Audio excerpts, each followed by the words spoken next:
So for this final look, what we're going to do is we're going to take the most weight away. Now, when it comes to taking the maximum amount of weight away from the perimeter, what we've got to bear in mind is it's got to be thick hair or it's got to be curly hair, okay? Because you really will eat into the perimeter with this particular technique. Now I'm just going to raise up my mannequin head. So same rules apply, okay? Just in front of the highest point of the head to the top of the ear for our section on both sides.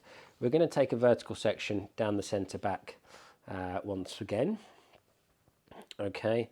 Now, I'm not going to take such a big section this time. It's kind of a little bit of a slimmer section, okay? Now, this time we're going to be cutting up. So the right-handers want to stand on the left-hand side, okay? We're going to pull the hair vertically out from the head shape like this to cut our first section, okay, like that. I'm going to move my position when I cut this section so that you can see it. I'm going to be standing behind behind with my back to the wall in this particular instance, just for the virtue of you seeing my cutting line. Okay, so I'm going to pull the hair straight out. Now, like the other haircuts that we looked at, obviously, here's the perimeter hair that we were talking about, trying not to eat into. This time we are going to take a lot more weight away from the perimeter of the hair, so we're going to pull the hair straight out like this, okay, and then we're going to connect in to our perimeter like that. We're going to then elevate the section up, and you can see now we've got like a high point, okay. We don't want to leave that high point on there because it will sit in the middle of the head very bulky, okay, and then we're going to pull our section all the way up, and again we've just got a little high point, and then that is the shortest point there from the original kitty cut. So this would be great on curly hair. This is the one that works the best for me on curly hair textures. Really brings out a lot of curl, lets the hair shrink up and move. So definitely recommend it on curly hair textures. Super curly hair textures, it's going to make it very, very springy, very round. So if you don't like your hair round, this isn't the one for you. If you've got very, very curly hair and you don't want it to shrink a lot, this isn't for you either. But if you've got wavy curly hair, or you've got fairly curly hair and you want to bring out as much of the curl as you can, or anybody's hair that you want to bring out lots of curl and really amplify their curls, this is the technique to do. Anybody that's got really thick, coarse hair that wants their hair to feel thinner, this is the one to do. And if, like I was saying previously, if you want to control the amount of weight you leave on the hair without thinning techniques, without going in and doing lots of work to the hair afterwards, this is also a way of doing that. Saves a lot of time in salon or whoever hair you're cutting. Right, so, and this last section, we're just going to pull it back from the ear slope. So it's not going to come straight out from from the head. We're going to over direct it back slightly, okay, and then we're going to cut a square line using our guide from our previous cutting line.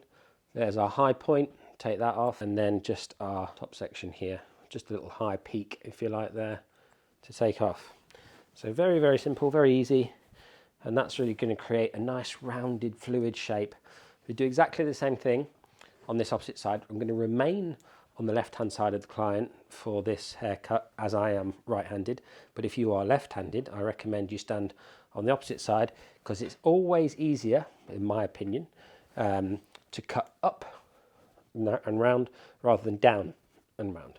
Very, very difficult to cut down the hair, and it's, some people, I see some people doing it and they do it to great effect. So if you're one of those people and you've managed to figure that out, then great. I have no issues with that whatsoever. I just want to be mindful that, you know, I want to show the easiest road from A to B rather than telling people to do things that are like maybe a bit naturally uncomfortable for a lot of people. But yeah, like I say, it's whatever you get used to. Last section, remember with this last section, you've just got to pull it back slightly. You don't want to cut it straight out from the head, because the reason for that, and I'll explain it more in just a second once I've cut it, is that you can leave a bit of a hole in the perimeter behind the ear, a bit like if you've ever cut a graduated bob or something, and then you get a little hole on one side, and that's because you didn't build up enough weight as you get towards the back of the ear. The same thing can apply to the connection from the front to the back in this particular instance. So now that's that shape completed, you can do a little bit of cross-checking as always with your hair cut from previous.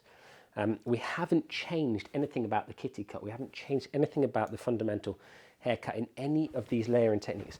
So, but the front and the back connect, even though they're two separate articles. If we take a center section now from the front, okay, and connect it or elevate it straight up, we'll see that this is very square, and now it's going into round in the final example.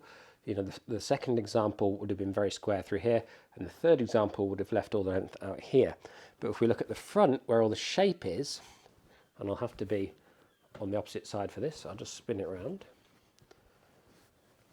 Okay, we've got our shape from our kitty cut is completely unaffected. Now, if we want to get more shape into the front or make it lighter, you know, we could come in and take off a bit of this corner, but it will be interfering with the shape. So that's how you can connect the back to the front on the kitty cut, and how you blow dry it and how you style it, well, that's entirely up to you. I'm going to show you an example of a blow dry right now. Third look, now they all look and feel quite similar because it's the same person or it's the same hair. But you can see now that the profile is flattened out a lot in here. We've got a lot more shape coming in, so we're going to get more fullness here and more profile coming around. The front remains unchanged, right? The front is the same style, okay? However you kind of want to wear it, or however it's going to be dressed out, fine. It doesn't make any difference. It's all the same, okay? But it's how the back is perceived. So this will take more weight away from the bottom, more bulk, more, and slim the shape down, and that is going to be great for your curly clients, for clients that have got very, very thick, coarse hair. Obviously, on this particular head, they're all going to have a similar feel, but there's 3 variants there that you can use for your clients, and pick the right one for the particular wearer's hair styling needs, hair texture, and recommend the right one for your client. Remember, if you pick the right one, it's going to save you a lot of time in refining the hair afterwards, because people that think their hair is very thick and very bulky, and they say things like, oh, I love to have my hair thinned out. If you put on to their hair the right shape, then you don't have to do all that work afterwards, which quite often runs a lot of people behind. When I talk about refining in videos or in real life education, quite a lot of people say, I don't really have time to refine. Well, that's probably because they're doing a lot of refining work to make it work. You've got to pick the right layering pattern for the client's needs, then that doesn't require quite as much work. I hope you've enjoyed this tutorial videos, and I'll see you again next time for another episode of Life of Hair.